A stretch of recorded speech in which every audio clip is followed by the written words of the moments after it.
I take your point. Thank you very much. But it is not correct. I would like to tell you that kindly look into this. I have looked into it. For years I'm looking into it.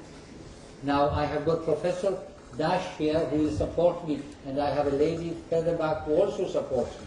So I suggest, perhaps with the help of Professor Dash, you can look into it.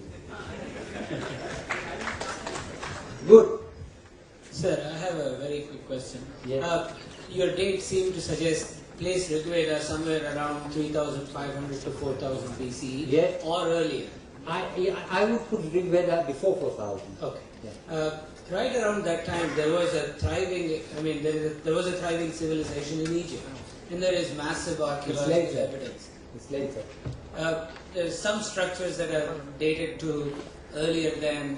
I know there is controversy around that, but the fact that people were living and in some urbanized fashion. Okay, finish. My only question is, are there any cross-references, or is it even appropriate to look for cross-references? Egyptian civilization as such begins just after 3000. There are no structures in Egypt before that.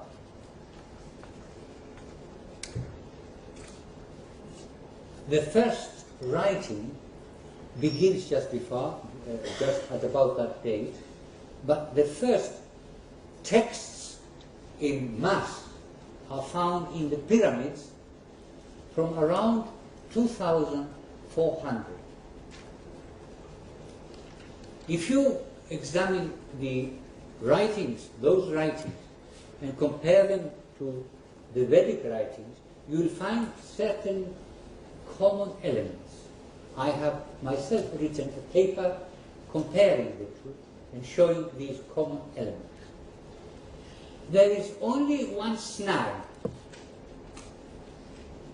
Vedic people could not have borrowed from Egypt because these elements are also apparent in other Indo-European cultures. There is the sun boat. Ra, the god Ra, floats in his sun boat up in the sky. Okay?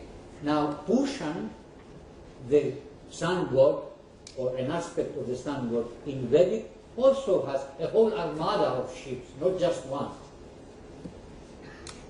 There is a legend that the eye of Ra fell off and ran away into the desert. And Ra sent his daughter to bring it back. And she did. There is a legend in Brahmanas about the creator Prajapati losing his eye, going away, and then Ushas brings it back on a white horse. Now, to have such a legend is extraordinary. Now, who would think that the creator God's eye runs off into the desert? Now, obviously there must be similarity, but Vedic is much older than Egyptian.